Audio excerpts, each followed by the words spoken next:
Frankie Montas and Siri, the two ones that, exciting to have both of them. What did you do last night? I was in my room. I slept. All night? Pretty much, yeah. What do you think, since Juan Soto's still on the market, what do you think is the right amount of money for him to sign? That's way above my pay grade. Can you think of any players in baseball who are maybe worth $765 million? I mean, it's a good question. There's a lot of good players out there. There's one with the Dodgers. And who knows? What do you think makes a player worth $765 million? A lot. There's a lot to lie when you're looking at a player that's worth that much money. Not only what they do on the field but off the field. So. We just asked David a bunch of questions about Pete. Obviously, he's a free agent. Obviously, he was a huge part of your team last year. What would it mean if you were able to get him back? It means a lot, especially a guy like Pete that everybody knows what he brings to the table, the power, quality at bats, but his ability to post day in and day out. As a manager, that's a really good feeling when you don't have to worry about a position because that guy's going to be there, regardless of the situation or how he's feeling or what he's going through. And he's shown this year, 162 games he played, and that says a lot. This is a homegrown kid, and it was a privilege for me to be able to write his name on the lineup. We'll love to have him. In your mind, how valuable is the idea of lineup protection for your best hitters? Yeah, last year we were talking about protection for Pete. The way I see it is who's hitting in front of him. If the guy's hitting in front of whoever, if they're not getting on base, there's protection. If they're getting on base, that's how you can you protect players. So there's a lot that goes into it when you're making out a lineup. But I think a lot of people put too much into it. Have you run through your mind again what adding a player like Soto would slot into a lineup with Lindor and Nimmo and Vientos? Yeah, obviously you play with a lot of different scenarios, but I don't think it stops there. You need a deep lineup. You need 1 through 9. You need to have balance. You need to have a lot. So it's not just about 1 or 2 guys. I'm lucky to have, you mentioned three really good hitters. On Nimmo, Lindor, Vientos. Don't forget about Francisco Alvarez. Those are some of the guys that are currently on our roster that are elite hitters. Your season kind of turned around when you moved Lindor to the top spot last year. Do you envision keeping him there for now? Yeah, I have to have that conversation with the player, and before we, not only we get to spring training, but opening day. Who knows what's going to happen with our roster, and then I'll make that decision. But again, it starts with having the conversation with the player and with a lot of people, and then we'll go from there. Where do you think Starling Marte fits with this team that you do get another right field? He's a big part of this team, especially when he's healthy. This is a guy, we saw it in the playoff, even though he wasn't 100%, this is a dynamic player. He can impact the game in a lot of different ways. He can help you win baseball games. By the way he runs the bases, he's going to give you quality at bat. He puts the ball in play. He's got the ability to go the other way. He hits it out of the ballpark. He's got a cannon. His defense got better throughout the year.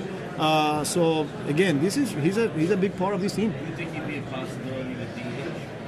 Yeah, everything's on the table. So and again, because of the health, and we saw it when he got back from the IL, the way we were using it. I don't think we play him, more than 3 in a row. Because he's going to need help. He's going to need to rest. So like I said, we're still a long ways to go. Where is he health-wise right now? He's home. Going through his rehab process, doing exercises and things like that. So definitely feeling a lot better than the way he felt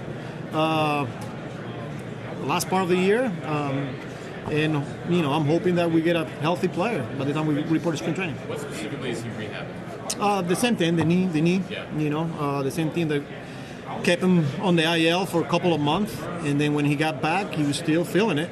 But that's all right. I spoke with him, about a week ago. So he's in a good place. Everything is okay with his groin and legs. Oh yeah. Which was his problem. Yeah.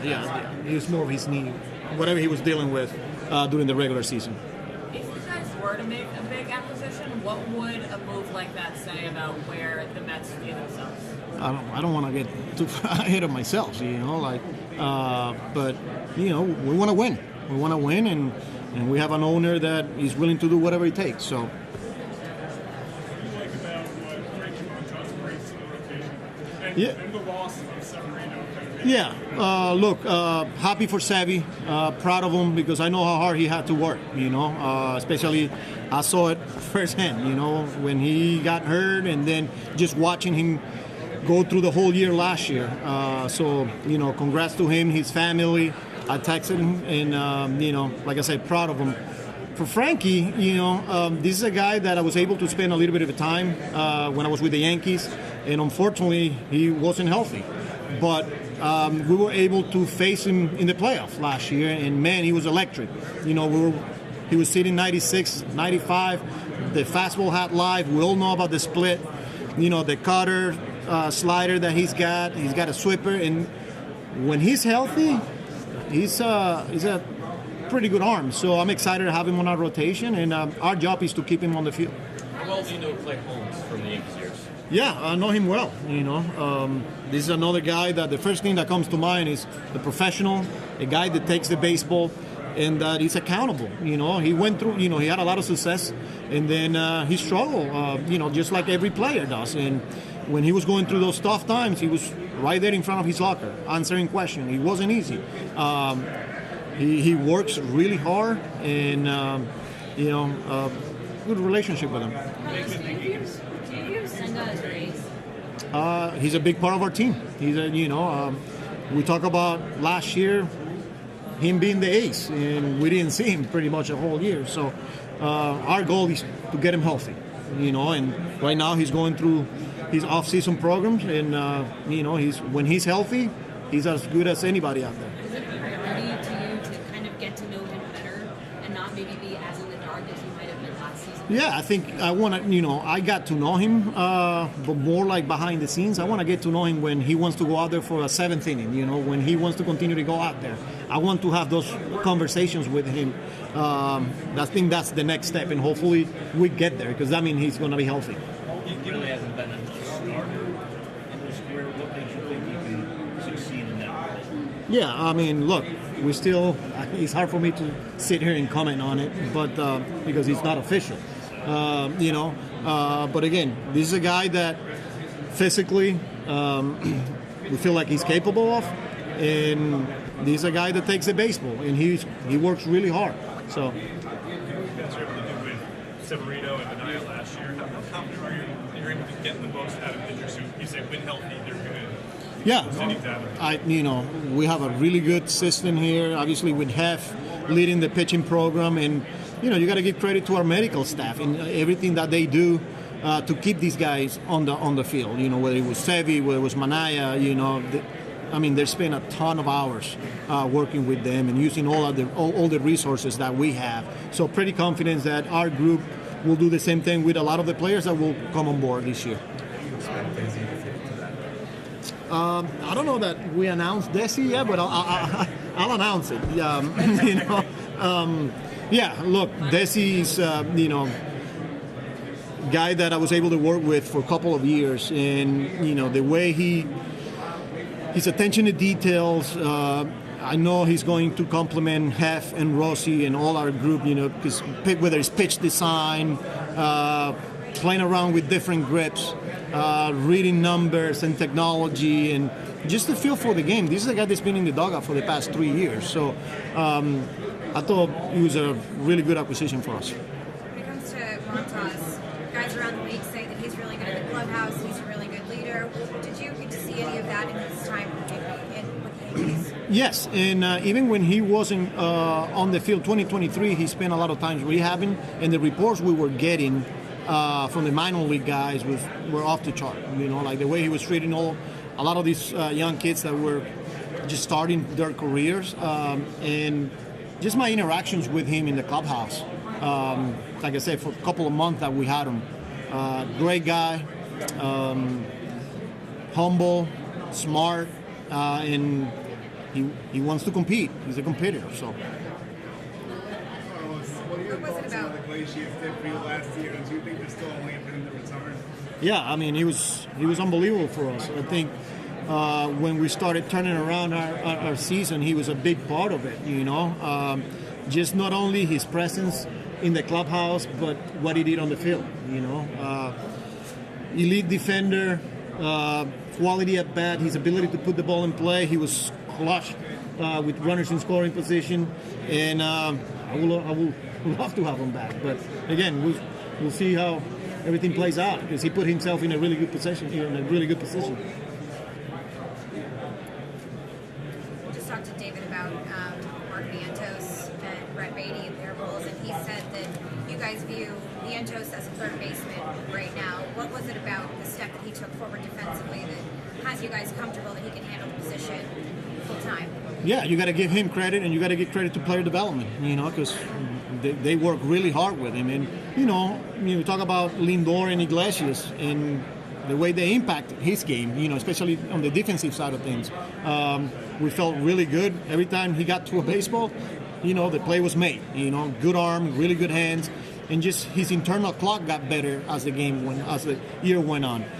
Pretty confident that he could play third base. Same thing with Beatty.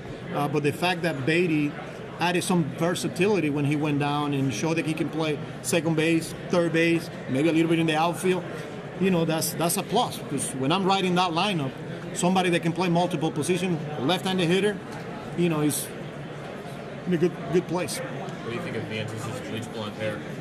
I haven't seen much of it, so.